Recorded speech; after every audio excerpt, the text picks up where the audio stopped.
Final فیصلہ آگے ہم نے کیا کرنا ہے وہ تو 7 تاریخ کو ہوگا، لیکن ہم آج جو افواہوں کی گردش ہے اس کو ختم کرنے کے لیے کچھ حقائق جو ہیں وہ قوم کے سامنے رکھیں۔ پہلی بات تو یہ ہے کہ اسکولوں کو کھلنے کے بارے میں کیا تجاویز ہیں۔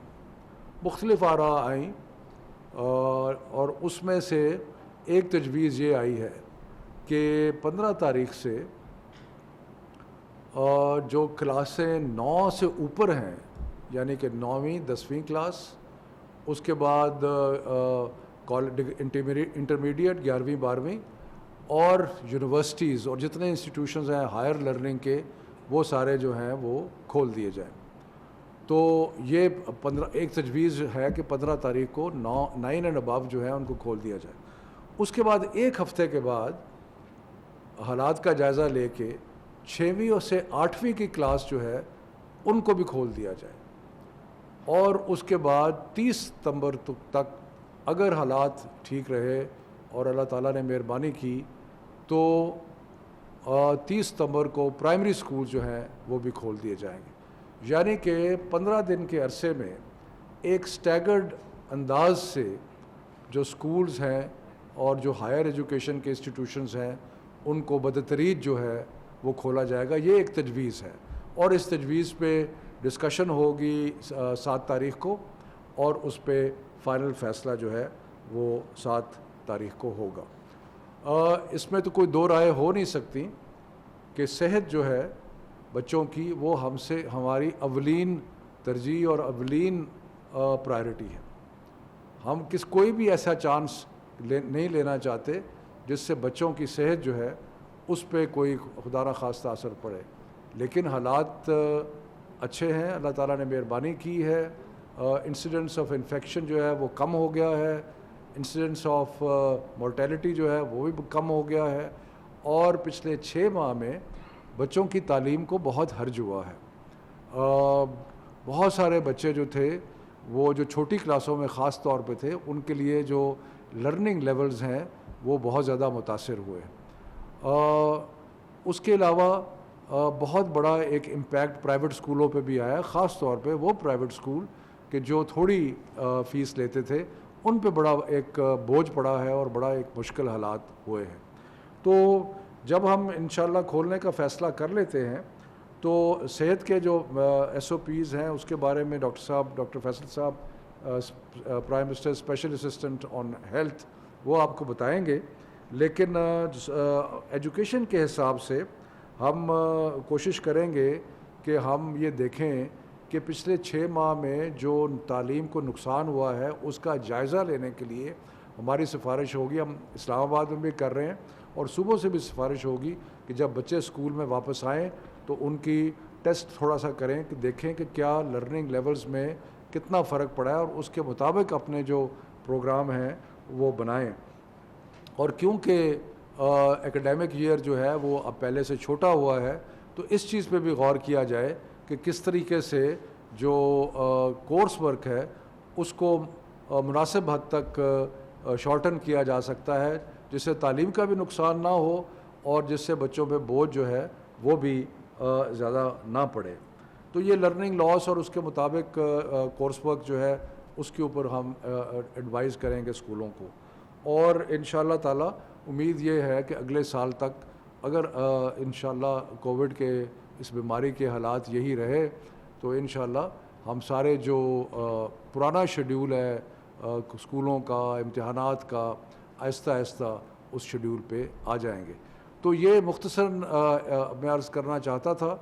فیصلے جو ہیں وہ فائنل 7 تاریخ کو ہوں گے، لیکن SOPs پہ عمل کرنا بہت ضروری ہے، اور جو صحت کے حساب سے چیزیں ہیں جو کہ بہت ضروری ہیں اس کے بارے میں ڈاکٹر فیصل صاحب سے ریکویسٹ کروں گا کہ وہ آپ کو بریف کریں۔ بہت شکریہ جی، السلام علیکم۔ میری کوشش بھی ہوگی کہ آپ کو تھوڑا سا بیک گراؤنڈ بتا دوں کہ ہم کہاں ہیں، اور یہ جو فیصلہ ایک اصولی فیصلہ ہے کہ 15 ستمبر کے لگ بھگ ہم بتدریج اداروں کو کھولیں، تو اس کے پیچھے کیا منطق کار فرما ہے اور اس سوچ تک اور اس پلان تک ہم کیسے پہنچے ہیں۔ سب سے پہلے تو یہ کہ ہم کہاں کھڑے ہیں۔ یہ چیز تو اب واضح ہو چکی ہے کہ شکر ہے کہ پاکستان میں جو کووڈ کی سچویشن ہے وہ جو ہمارے حالات جون کے وسط میں تھے اس سے بہت بہتر ہے. اموات کی شرح، جو پازیٹیو ٹیسٹ کی شرح ہے، ٹوٹل جو نمبر ہیں ٹیسٹ کے، وہ سب آہستہ آہستہ کم ہو گئے. تو یہ تو سچویشن اچھی ہے، لیکن اس میں کوئی شک نہیں کہ یہ بیماری جو ہے یہ ابھی ختم نہیں ہوئی. یہ موجود ہے، ہمارے ملک میں بھی موجود ہے اور دنیا بھر میں بھی ہے، اور کسی بد احتیاطی کی وجہ سے یہ بھڑک بھی سکتی ہے. تو یہ تو ہے ہماری موجودہ سچویشن. اب مارچ کے وسط میں چلتے ہیں جب یہ فیصلہ ہوا کہ یہ تعلیمی ادارے جو ہیں ان کو بند کیا جائے. میں سمجھتا ہوں کہ بیماری کے پھیلاؤ کو روکنے کے لیے جو میرے خیال سے جو اہم ترین فیصلہ شاید تھا وہ ان اداروں کو بند کرنا تھا. اس کی وجہ یہ ہے کہ ہمارے تعلیمی اداروں میں تقریباً 50 ملین 5 کروڑ بچے اور نوجوان پڑھتے ہیں. تو یہ اتنی بڑی نمبر ہے لوگوں کا، بچوں کا، جن سے بیماری کے پھیلاؤ میں زیادتی ہو سکتی تھی، بڑھاؤ ہو سکتا تھا. تو یہ ایک بہت اہم فیصلہ تھا اور اس وقت میرے خیال سے اس کا خاطر خواہ اثر بھی ہوا ہے. اور آج ہم جس سچویشن میں ہیں اس میں اس فیصلے کا بھی ضرور دخل شامل ہے. اب مسئلہ یہ ہے کہ ہم ایک حد تک ہی یا ایک لمٹ تک ہی ان اسکولوں کو اور اداروں کو بند رکھ سکتے ہیں. ہماری آئندہ آنے والی نسل نے پڑھنا بھی ہے، تعلیم یافتہ بھی ہونا ہے، سکلز بھی اختیار کرنی ہے، بچوں نے ایک دوسرے کے ساتھ انٹریکٹ کر کے دیگر سوشل سکلز بھی حاصل کرنی. تو کسی نہ کسی پوائنٹ پہ اسکولوں کا کھولنا اور کالجوں کا کھولنا، تدریسی اداروں کا دوبارہ سے اپنا کام شروع کرنا ناگزیر تھا. اس وقت کیوں؟ شفقت صاحب نے ذکر کیا کچھ ڈیمیج ایسی آ جاتی ہے بچے کی تعلیم میں اور ایون سسٹم میں جس کو واپس کرنا شاید ناممکن ہو جائے. لیکن یہ سوچ ہم کر ہی نہیں سکتے تھے اگر ہمارے جو بیماری کے حالات ہیں وہ وہاں نہ ہوتے جہاں کہ ہم آج کھڑے ہیں. جیسے میں نے ذکر کیا کہ ہماری بیماری کی شرح جو ہے وہ ملک بھر میں کافی بہتر سچویشن میں ہے. لیکن معاملہ یہ ہے کہ جب یہ 5 کروڑ بچے دوبارہ سے اپنے اداروں میں جانا شروع کریں گے تو ایک رسک ڈیفینیٹلی کریٹ ہوگا. اس رسک کو ہم نے کیسے مینیج کرنا ہے اور اس رسک کو کیسے کم کرنا ہے، اس خطرے کو کیسے کنٹرول کرنا ہے، اس کے کچھ جسے کہتے ہیں کی ایلیمنٹس ہیں جس پہ عمل کرنا بڑا ضروری ہے. ایک کا ذکر شفقت صاحب نے کیا، وہ یہ کہ ہم ادارے بتدریج کھولیں گے، سٹیج وائز کھولیں گے.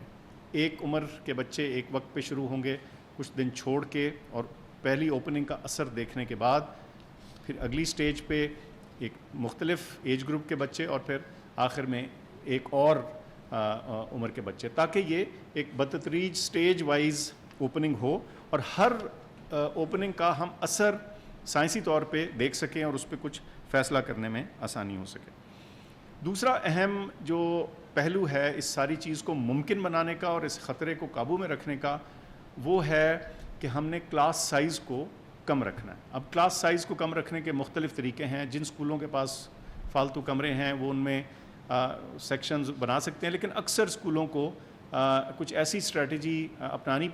پڑے گی جس میں آدھے بچے ایک دن کلاس اٹینڈ کریں اور آدھے بچے کسی اور دن کریں، یا ان کے جو اسکول کے وقت ہیں وہ فرق کر دیے جائیں. لیکن جو اصول ہوگا وہ یہ کہ آپ نے اگر ایک کلاس میں 40 بچہ ہوتا ہے تو ایک وقت پہ 20 ہو، اور جو دوسرے 20 ہیں وہ کسی اور دن یا کسی اور وقت آ کے وہی والا کورس دوبارہ سے پڑھیں. تو یہ کلاس سائز کی جو کمی ہے اس میں ایک اہم چیز ہے. تیسرا جو اہم جز ہے وہ فاصلہ رکھنا ہے، اور وہ فاصلہ کلاس سائز کو چھوٹا کر کے ہی ہوگا. آئیڈیلی ہم کہتے ہیں کہ تقریباً 6 فٹ کا فاصلہ مینٹین ہونا چاہیے. پھر ایک بہت اہم طریقہ کار یا ایک اسٹریٹجی جو ہے جو اس بیماری کے پھیلاؤ میں رکاوٹ بنتی ہے وہ یہ ماسک کا استعمال ہے. لیکن کئی دفعہ لوگ کہتے ہیں کہ جی مہنگے ہیں، ہر کوئی افورڈ نہیں کر سکتا. بچے تو سارا پاکستان جو ہے، جب اچانک سے آپ نے اتنے سارے بچوں نے ماسک استعمال کرنا ہے تو لوگ کیسے اس کو افورڈ کر پائیں گے؟ تو میری گزارش ہے کہ یہ ضروری نہیں کہ یہ جو سرجیکل ماسک ہے یہ استعمال ہو. یہ جو فیبرک کا، جو کپڑے کا ماسک ہے جو گھر میں بن سکتا ہے، اور 2 ماسک بنا لیجئے اور بچہ ایک دن پہنے دوسرے دن دھل جائے اور وہ سائیکل چلتا رہے. تو یہ بہت کم قیمت پہ ری یوزیبل فیبرک کا ماسک جو ہے یہ استعمال ہو سکتا ہے، اور یہ بھی کارآمد ہے اس کام میں. اس کے علاوہ ہاتھ دھونے کی اہمیت تو بہرکیف ہمیں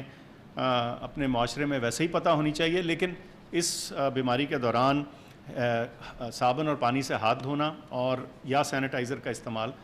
دونوں میں سے جو بھی چیز آپ کے لیے ممکن ہو اس کو اڈاپٹ کرنا بڑا ضروری ہوگا۔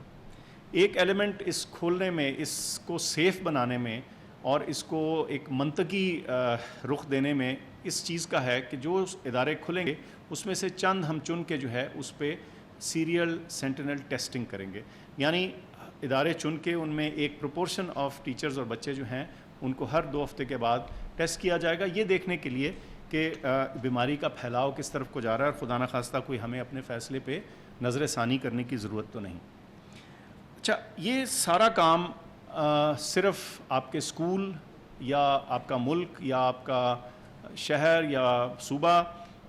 اس کو اکیلے سے مینج نہیں کر سکتا۔ جیسے میں نے عرض کی 3 لاکھ کے قریب اسکول ہیں، 5 کروڑ بچہ ہے، 20 لاکھ کے قریب ٹیچرز ہیں، پڑھانے والے ہیں، تو کچھ اس میں رول اور جسے کہتے ہیں نا حصہ ہمیں بطور ماں باپ، بطور ٹیچرز بھی ڈالنا پڑے گا۔ اور وہ کیا ہے؟ سب سے پہلے تو یہ کہ آپ اپنے ادارے کے ساتھ جدھر آپ کا بچہ جا رہا ہے اس سے کوآپریٹ کریں، جو وہ انسٹرکشنز دے رہے ہیں، جو آپ کو احتیاطی تدابیر بتا رہے ہیں اس پہ عمل کرنے کی کوشش کریں، اپنے آپ کو اس کے بارے میں تعلیم دلوائیں، سمجھیں اس مسئلے کو، یہ ہے کیا، اس کی رکاوٹ کیسے ہوتی ہے، اور وہی تعلیم پھر آپ اپنے بچے کو بھی دیں۔ ان کو ہدایت کیجئے کہ ماسک کا استعمال ضرور کیجئے، کیونکہ یہ اس بیماری کے پھیلاؤ میں ایک بہت اہم رکاوٹ ثابت ہوتا ہے۔ فاصلہ رکھنا سکھائیے، اور 2 اور چھوٹی چھوٹی احتیاطی تدابیر جن کا میں ذکر کر دوں، خاص طور پہ جو بچے اگر ان کو کوئی ایسی بیماری ہے جس میں ان کی قوت مدافعت کم ہے یا وہ بیمار ہیں، تو ان کو اس پہلے مرحلے میں اسکول نہ بھیجیے۔ اس کے علاوہ جن گھروں میں بزرگ موجود ہیں، جب بچے گھر میں آتے ہیں تو اس میں بھی تھوڑی سی احتیاط رکھیے کہ جو خاص طور پہ بیمار یا نحیف ہمارے بزرگ ہیں ان سے تھوڑا سا فاصلہ رکھا جائے ان بچوں کا۔ اب ہم یہ بھی سمجھتے ہیں کہ چونکہ ہم سارے ملک کے لیے ایک سیٹ ہدایات کا دے رہے ہیں، یہ ہر چیز ہر ایک پہ ایگزیکٹلی اسی طرح فٹ نہیں ہو پائے گی، ہر ایک کے لیے کچھ نہ کچھ اس میں ایڈجسٹمنٹ اور جسے کہتے ہیں اڈاپشن کی ضرورت پڑے گی۔ تو میں سمجھتا ہوں کہ ہم ایک بہت کیپیبل ہمارا ملک ہے، آپ کے سامنے ہماری کووڈ رسپانس ہے، ہمارے لوگوں کی کوآپریشن سے یہاں تک ہم شکر ہے ہم پہنچے ہیں۔ تو میرا یقین ہے کہ اگر ہم بطور ماں باپ اس کو اڈاپٹ کر لیں، اس مسئلے کو کہ ہم سمجھ لیں کہ ہم نے اس میں تعاون کرنا ہے اسکول کا اور انتظامیہ کا، تو میں سمجھتا ہوں کہ اس مشکل مرحلے سے بھی ہم سرخرو ہو کے گزر جائیں گے۔ بہت شکریہ۔ میں اس میں تھوڑا سا ایڈ کرنا چاہتا ہوں کہ ڈاکٹر صاحب نے بڑے تفصیل سے بتایا کہ جو بنیادی اسٹینڈرڈ آپریٹنگ پروسیجرز ہیں وہ اپنانے بہت ضروری ہیں، لیکن ان سب چیزوں کو کرنے کے لیے ٹیچرز کا اور ہیڈ ٹیچرز کا ایک بہت بڑا رول ہے، اس لیے کہ والدین انشاءاللہ تعالیٰ اپنی طرف سے پوری کوشش کریں گے اور جو بھی SOPs ہیں، ماسک ہو گیا بچوں کے لیے، وہ سارے چیزیں کریں گے، لیکن جب ایک دفعہ بچہ اسکول میں آ جاتا ہے تو اس کے بعد ذمہ داری جو ہے وہ جو ہیڈ ٹیچرز ہیں اور جو ٹیچرز ہیں ان کی ذمہ داری بنتی ہے۔ تو اس کے لیے بہت ضروری ہے کہ جیسے ڈاکٹر صاحب نے کہا کہ ڈینسٹی کم کر کے، اسپیسنگ کر کے، وینٹیلیشن کا خیال رکھنا اور انشور کرنا کہ یہ سارے جتنے بھی چیزیں پرسکرائب کی گئی ہیں ان پہ عمل درآمد ہو۔